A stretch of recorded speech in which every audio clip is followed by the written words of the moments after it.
Avez-vous déjà pensé que vous jetiez littéralement de l'or à la poubelle chaque week-end?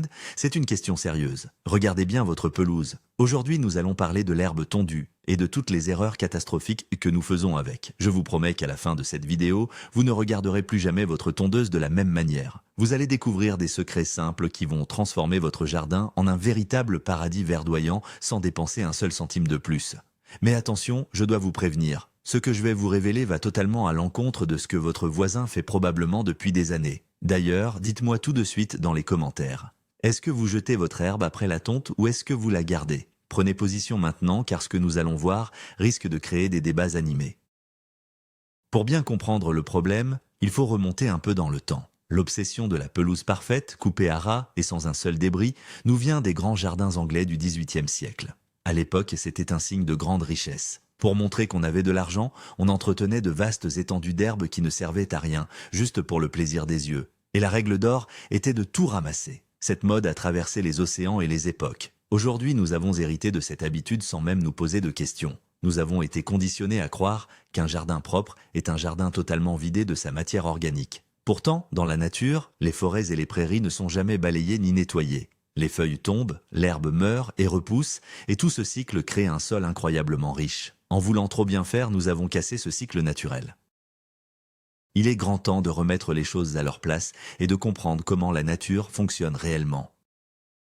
Commençons par la toute première chose qui vient à l'esprit. Et franchement, c'est peut-être la pire habitude que nous avons tous adoptée au fil des années. Je parle bien sûr du fait de ramasser l'herbe tondue pour la mettre dans de grands sacs poubelles, ensuite vous l'emmenez à la déchetterie où vous attendez le ramassage des déchets verts. Mais pourquoi faisons-nous cela? C'est une perte de temps incroyable et surtout une perte d'énergie. En faisant cela, vous jetez littéralement de l'or vert à la poubelle. Imaginez un instant que vous achetiez de l'engrais très cher en magasin pour ensuite le jeter directement dans la benne à ordures avant même de l'ouvrir. C'est absurde, n'est-ce pas? Eh bien, c'est exactement ce qui se passe ici. L'herbe fraîchement coupée est gorgée d'azote, de potassium et de phosphore. Ce sont les éléments nutritifs essentiels dont votre pelouse a besoin pour rester bien verte et en pleine santé. Il y a un grand mythe qui dit qu'un beau jardin doit être parfaitement nettoyé, sans un seul brin d'herbe qui traîne. C'est faux. En réalité, un jardin en bonne santé est un écosystème qui se nourrit de lui-même. La prochaine fois que vous videz le bac de votre tondeuse, pensez à tous ces précieux nutriments qui s'échappent de votre terrain. Arrêtez cette simple erreur est le premier pas vers un jardinage beaucoup plus intelligent et beaucoup moins fatigant. Vous allez voir, c'est une véritable révolution pour votre espace vert. Alors, comment corriger cette habitude de tout jeter? La réponse est simple, et elle s'appelle l'herbicyclage. C'est un mot un peu technique pour désigner une pratique merveilleusement simple. Cela consiste tout bêtement à laisser l'herbe coupée sur place, directement sur la pelouse, mais attention, on ne fait pas ça n'importe comment. Il faut utiliser une tondeuse adaptée ou régler la vôtre correctement. L'idée est de broyer l'herbe en tout petits morceaux avant qu'elle ne retombe au sol. Ces minuscules fragments vont se faufiler entre les brins d'herbe existants et atteindre la terre. Une fois au sol, ils vont se décomposer très rapidement, en quelques jours à peine. Et pendant ce processus de décomposition, ils vont libérer tous leurs éléments nutritifs. C'est comme si vous donniez un repas gratuit et parfaitement équilibré à votre gazon à chaque fois que vous passez la tondeuse. Pour vous donner une image claire, c'est exactement comme les feuilles qui tombent dans une forêt et qui nourrissent les grands arbres. Vous recréez ce miracle de la nature chez vous. Et le meilleur dans tout cela, vous gagnez un temps fou. Plus besoin de vider le bac toutes les 5 minutes, vous tondez et vous avez terminé. C'est un gain d'énergie énorme pour vous et une santé de fer pour votre pelouse.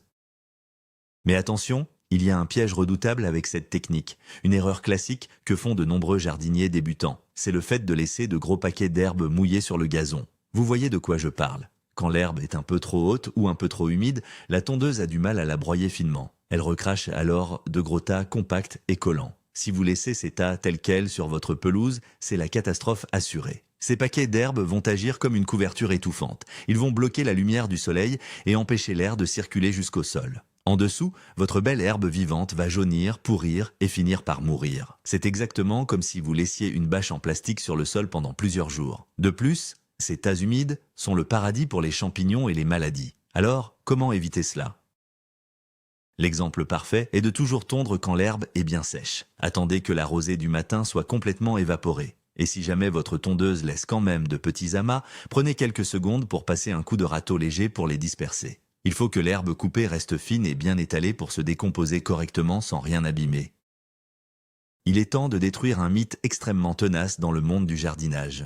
Vous avez certainement déjà entendu quelqu'un dire qu'il ne faut jamais laisser l'herbe sur le sol car cela crée du feutre. Le feutre, c'est cette couche épaisse et jaunâtre qui s'accumule parfois à la base du gazon et qui l'empêche de respirer. Beaucoup de gens sont persuadés que ce sont les résidus de tonte qui forment cette couche. Eh bien, c'est totalement faux. Les chercheurs en agronomie ont prouvé le contraire depuis longtemps. L'herbe coupée est composée à près de 90% d'eau. Les 10% restants sont des tissus végétaux très tendres qui se décomposent à une vitesse fulgurante grâce aux vers de terre et aux bactéries du sol. Alors, qu'est-ce qui crée réellement ce fameux feutre ? Ce sont en fait les racines mortes, les tiges dures et l'utilisation excessive d'engrais chimiques qui tuent la vie microbienne du sol.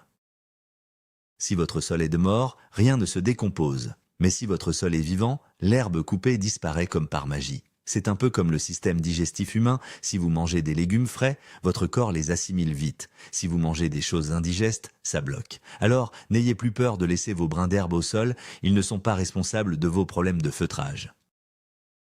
Passons maintenant à une autre utilisation fabuleuse, le compostage. Si vous avez décidé de ramasser une partie de votre herbe, la pire erreur serait de la jeter. La meilleure solution est de l'intégrer à votre bac à compost. L'herbe fraîche est ce qu'on appelle une matière verte, ou une matière azotée. Dans la grande recette du compost, c'est l'ingrédient qui apporte l'énergie et la chaleur. Elle permet de lancer le processus de décomposition à grande vitesse. Imaginez que votre compost est comme un feu de camp. L'herbe fraîche, c'est l'allume-feu parfait. Elle va faire monter la température du tas, ce qui est idéal pour détruire les graines de mauvaises herbes ou les germes de maladies. De plus, elle apporte une humidité naturelle bienvenue, surtout pendant les mois chauds de l'été. Un bon compost a besoin de cette dynamique. Sans matière verte comme la tonte de gazon, votre tas de compost risque de devenir un simple tas de brindilles sèches qui mettra des années à se transformer en terreau. L'intégration de cette herbe est donc un geste essentiel pour obtenir un engrais riche et gratuit pour tout votre jardin. Cependant, avec le compost, il y a une erreur monumentale que presque tout le monde fait au moins une fois. C'est de vider la totalité du bac de la tondeuse en une seule fois dans le composteur, créant ainsi une énorme couche compacte de 50 cm d'épaisseur. Que se passe-t-il dans ce cas ? L'herbe va se tasser sous son propre poids, chassant tout l'oxygène. Or, les bonnes bactéries qui font le compost ont besoin d'air pour travailler. Sans oxygène, ce sont de mauvaises bactéries qui prennent le relais. Le résultat, votre herbe ne se transforme pas en terreau, elle pourrit. Elle se transforme en une masse gluante, noirâtre, et surtout, elle dégage une odeur absolument nauséabonde, un peu comme des œufs pourris ou du lisier. C'est une catastrophe pour vos narines et pour vos relations avec le voisinage. Pour illustrer la bonne méthode, pensez à un millefeuille. Vous devez alterner les couches. Mettez une fine couche d'herbe de quelques centimètres, puis ajoutez une couche de matière brune, comme des feuilles mortes, du carton déchiqueté ou de la paille. Mélangez un peu avec une fourche pour bien aérer. En respectant cet équilibre entre le verre humide et le brin sec, votre compost sentira bon le sous-bois et se fera très rapidement. Avez-vous déjà pensé à utiliser cette herbe directement dans votre potager ? C'est ce qu'on appelle le paillage. Et c'est une technique redoutable d'efficacité. Au lieu de laisser la terre nue entre vos pieds de tomates, de courgettes ou de salade, vous allez étaler une couche d'herbe tondue tout autour d'eux. Les avantages sont tout simplement incroyables. D'abord, cette couche végétale va agir comme un parasol pour le sol. En plein été, elle empêche le soleil de taper directement sur la terre, ce qui limite considérablement l'évaporation de l'eau. Vous allez donc réduire vos arrosages par 2, voire par 3. C'est une économie d'eau fantastique. Ensuite, ce paillage bloque la lumière, ce qui empêche les mauvaises herbes de germer et de pousser. Fini les longues heures passées à genoux à désherber votre potager. Enfin, en se décomposant lentement, l'herbe va nourrir la terre en douceur. C'est comme si vous offriez un repas continu à la vie souterraine, aux vers de terre et aux insectes bénéfiques. Pour que cela fonctionne bien, il faut mettre une couche d'environ 3 à 5 cm d'épaisseur. Trop peu et le soleil passera au travers. Un bon paillage est la clé d'un potager luxuriant avec un minimum d'effort. Mais là encore, une erreur fatale vous guette, et celle-ci peut ruiner toute votre récolte. Il s'agit d'une erreur invisible à l'œil nu. Imaginez que vous utilisez des produits chimiques sur votre pelouse. Par exemple, un désherbant sélectif pour éliminer les pissenlits ou un traitement contre les mousses. Si vous tondez cette herbe traitée et que vous l'utilisez immédiatement pour pailler vos beaux légumes, vous commettez une erreur grave. Ces produits chimiques ne disparaissent pas par magie lors de la tonte. Ils restent actifs dans les brins d'herbe. En les mettant au pied de vos tomates, ces résidus toxiques vont s'infiltrer dans la terre avec les arrosages. Le résultat est désastreux. Vos légumes risquent de stopper leur croissance, leurs feuilles vont se recroqueviller et les plantes peuvent de même en mourir. De plus, vous risquez de retrouver des traces de ces produits dans votre assiette. Il y a un mythe qui laisse croire que l'herbe coupée est toujours pure et naturelle. C'est faux si vous traitez votre gazon. La règle est simple, si vous utilisez des produits de synthèse sur votre pelouse, cette herbe doit impérativement aller à la déchetterie professionnelle. Ne la mettez jamais dans votre potager ni dans votre compost maison. Les légumes ne sont pas les seuls à adorer le paillage. Vos arbres fruitiers, vos arbustes et vos laits peuvent également en bénéficier grandement. Disposer de l'herbe tondue au pied de vos plantations ligneuses est une excellente idée. Les jeunes arbres, en particulier, ont souvent du mal à lutter contre la concurrence de l'herbe ou des adventices qui poussent à leur base. Ces mauvaises herbes pompent l'eau et les nutriments dont l'arbre a besoin pour grandir. En créant un beau cercle de paillage avec votre tonte de gazon autour du tronc, vous éliminez cette concurrence.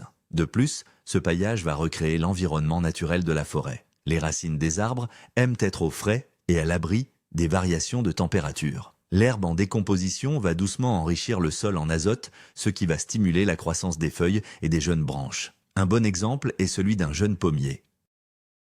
Si vous le laissez au milieu du gazon sans paillage, il poussera 2 fois moins vite qu'un pommier dont le pied est généreusement paillé. C'est une technique simple qui donne un coup de fouet incroyable à toutes vos plantations arbustives.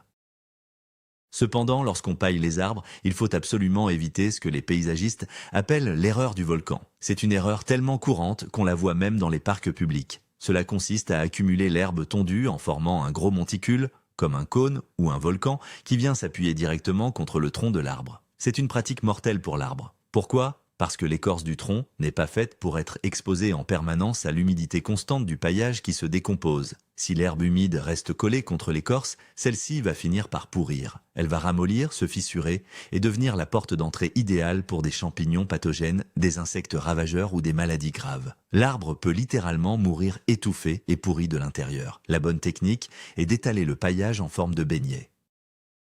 Vous devez laisser un espace d'environ 10 cm totalement dégagé tout autour de la base du tronc. L'écorce doit rester à l'air libre et au sec. L'herbe se met autour, au niveau des racines. Là où elle est, c'est vraiment utile, sans jamais toucher la base de l'arbre. Gardez cette image du beignet en tête à chaque fois que vous paillez.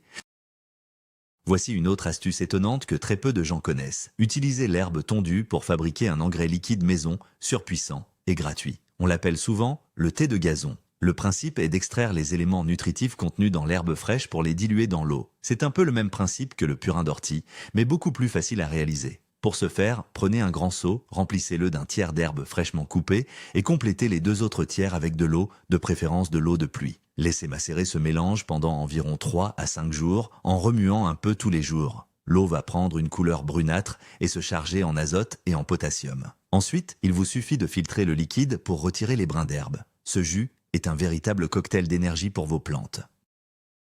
Vous pouvez l'utiliser pour arroser vos légumes gourmands, comme les tomates ou les courges, ou encore pour redonner de la vigueur à des plantes en pot qui font grise mine. L'effet est presque immédiat car les nutriments liquides sont absorbés très rapidement par les racines. C'est une magnifique façon de recycler l'herbe en un produit de haute qualité. Mais attention, faire du thé de gazon demande un peu de rigueur, sinon cela peut tourner à la catastrophe olfactive. L'erreur majeure est de préparer ce mélange, de fermer le seau avec un couvercle étanche et de l'oublier dans un coin pendant 3 semaines. Si vous faites cela, vous privez le mélange d'oxygène. La macération va se transformer en fermentation anaérobie. Les bactéries qui vont se développer dans ces conditions sans air vont produire des gaz extrêmement malodorants. Quand vous ouvrirez le couvercle, l'odeur de putréfaction sera si forte qu'elle vous donnera des hauts le cœur et surtout, ce liquide putride n'est plus très bon pour les jeunes plantes sensibles car il peut devenir trop acide et contenir des composés toxiques pour les racines. C'est un mythe de croire que plus ça sent mauvais, plus c'est efficace. Un bon thé de gazon ou un bon purin ne doit pas sentir le cadavre. Pour éviter ce désagrément, la règle d'or est de brasser le mélange vigoureusement au moins 1 fois par jour avec un bâton. Cela permet d'incorporer de l'oxygène dans l'eau. Et surtout, n'attendez pas des semaines. 3 à 5 jours suffisent amplement en été pour extraire les bons nutriments avant que le mélange ne tourne au vinaigre. Si vous avez la chance d'avoir quelques animaux à la maison, l'herbe tondue peut devenir une ressource alimentaire gratuite. Les poules, par exemple, adorent fouiller dans l'herbe fraîche. En leur donnant une petite brouette d'herbe coupée dans leur enclos, vous leur offrez un terrain de jeu formidable. Elles vont picorer les brins tendres, chercher les petits insectes qui s'y cachent, et cela complétera parfaitement leur alimentation en leur apportant de la verdure. Les lapins ou les cochons d'Inde peuvent aussi apprécier de petites quantités d'herbe fraîche. C'est une excellente façon de réduire le volume de vos tontes tout en faisant des heureux. Imaginez que chaque tonte se transforme en un repas de fête pour vos animaux de compagnie. Cela réduit vos dépenses en granulés ou en verdure achetée dans le commerce. Cependant, il faut considérer cela comme une gourmandise, un complément, et non comme la base unique de leur alimentation. En intégrant l'herbe dans l'enclos des poules, celles-ci vont également gratter, mélanger l'herbe avec leur fiente et vous préparer un futur compost d'une qualité exceptionnelle. Toutefois, nourrir les animaux avec l'herbe de la tondeuse comporte un risque très sérieux qu'il ne faut jamais négliger. L'erreur absolue est de leur donner de l'herbe qui a commencé à chauffer ou à fermenter. Comme nous l'avons vu, l'herbe tassée dans le bac de la tondeuse commence à chauffer très vite, parfois en quelques heures seulement s'il fait très chaud. Cette herbe chaude et humide développe rapidement des moisissures et des bactéries toxiques. Si une poule ou un lapin mange cette herbe fermentée, les conséquences sur leur système digestif peuvent être dramatiques. Cela peut provoquer des diarrhées sévères, des gonflements douloureux de l'estomac ou des maladies graves pouvant entraîner la mort de l'animal. Il faut démystifier l'idée que les animaux peuvent tout manger. Ils sont très sensibles à la qualité de leur nourriture. La règle stricte est de ne donner que de l'herbe fraîchement coupée, aérée et non tassée. Si l'herbe est restée dans le bac de la tondeuse, ne serait-ce qu'une demi-journée, elle ne doit plus aller aux animaux. Elle doit aller au compost. Ne prenez jamais le moindre risque avec la santé de vos bêtes pour vous débarrasser d'un peu d'herbe.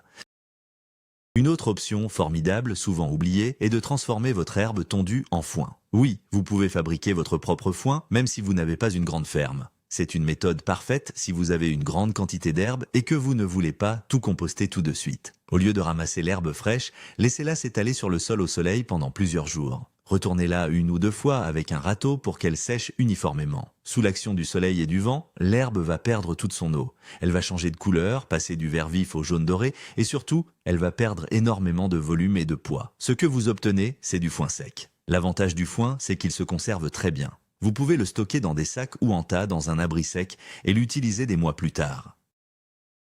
C'est un matériau génial pour pailler le potager en hiver, pour protéger les plantes sensibles du froid ou même pour servir de litière propre et douillette pour le poulailler. C'est une manière très ingénieuse de faire des réserves de matière organique pour les moments où la nature est au repos. Parlons maintenant d'une erreur qui est à la source même du problème de l'excès d'herbe. C'est la tonte rase. Beaucoup de propriétaires pensent que s'ils coupent leur gazon très court, disons à 2 ou 3 cm de hauteur, ils auront besoin de tondre moins souvent. Ils pensent gagner du temps. C'est une erreur stratégique majeure. Quand vous coupez l'herbe à ras, vous la traumatisez, vous lui enlevez toute sa surface pour faire la photosynthèse. Pour survivre, l'herbe va puiser dans ses réserves et pousser de manière frénétique et désordonnée.